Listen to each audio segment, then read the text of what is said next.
வணக்கம். நம்ம வரலாற்றுல மறைஞ்சிருக்க ஒரு செம இன்ட்ரெஸ்டிங்கான டாபிக் பத்தி தான் இன்னைக்கு பார்க்க போறோம். வாங்க ஸ்ட்ரைட்டா உள்ள போலாம். ராமர் தமிழ்நாட்டுக்கு சம்பந்தமே இல்லாத வடக்கத்தியவரா இல்ல நம்ம வரலாற்றோட கலந்தவரா? 20ஆம் நூற்றாண்டுல இது ஒரு பெரிய விவாதமாவே வெடிச்சது. குறிப்பா 1930கள்ல பாத்தீங்கன்னா மொழி கலாச்சாரம்னு தமிழ்நாட்டுல பயங்கரமான அரசியல் மோதல்கள் நடந்துச்சு. இது ஒரு கொந்தளிப்பான காலகட்டம்னே சொல்லலாம்.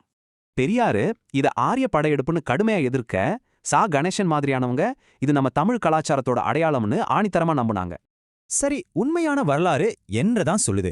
கொஞ்சம் பின்னோக்கி பார்த்தா நம்ம பழமையான கோவில்கள் சொல்ற கதையே வேறையா இருக்கு.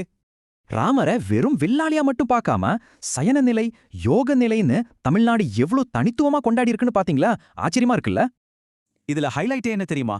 18ஆம் நூற்றாண்டுல ஒரு பிரிட்டிஷ் கலெக்டரே ராமரை நேர்ல பார்த்ததா பதிவு செஞ்சிருக்க ஒரு சுவாரஸ்யமான சம்பவம் தான்.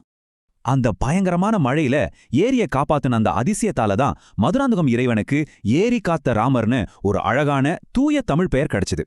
இதெல்லாம் வெறும் கட்டிடக்கலையோட நிக்கலங்க. சங்க இலக்கியங்கள் இத பத்தி என்ன சொல்லிருக்காங்கன்னு பார்த்தா உங்களுக்கு இன்னும் ஆச்சரியமா இருக்கும்.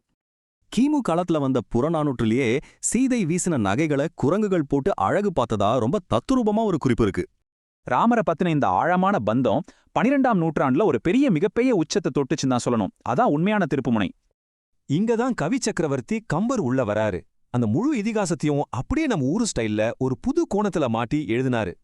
சும்மா இல்ல, அவர் எழுதின அந்த மாபெரும் தமிழ் படைப்பான கம்பராமாயணத்துல கிட்டத்தட்ட 11,000 பாடல்கள் இருக்கு.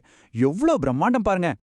அவர் சும்மா அத மொழிபெயர்க்கல, வடக்கத்திய கதாபாத்திரத்தை அப்படியே இறக்குமதி பண்ணாம பக்கா தமிழ் பண்பாட்டோட ஒரு ஹீரோவா ராமரை மாத்தினாரு.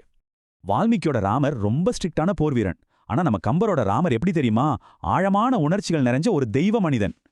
பண்டைய தமிழ் அகமரபு உள்ள கொண்டு வந்து ராமரோட காதல், பிரிவு, வலின்னு எல்லாத்தையும் ரொம்பவே எமோஷனலா மனித தன்மையோட நமக்கு காட்டியிருப்பாரு. ஒரு தெய்வம் மனுஷனா பிறந்தா எவ்வளோ வலி நிறைந்த உணர்ச்சிகளை அனுபவிக்க நேரிடும்னு கம்பர் ரொம்பவே ஆழமா நமக்கு உணர்த்தியிருக்கார். ஆக ஒரு இதிகாசத்தோட உண்மையான வெற்றியே அது மக்களோட எப்படி இரண்டர கலக்குதுங்கிறதுல தானே இருக்கு. இத பத்தி நீங்க என்ன நினைக்கிறீங்க?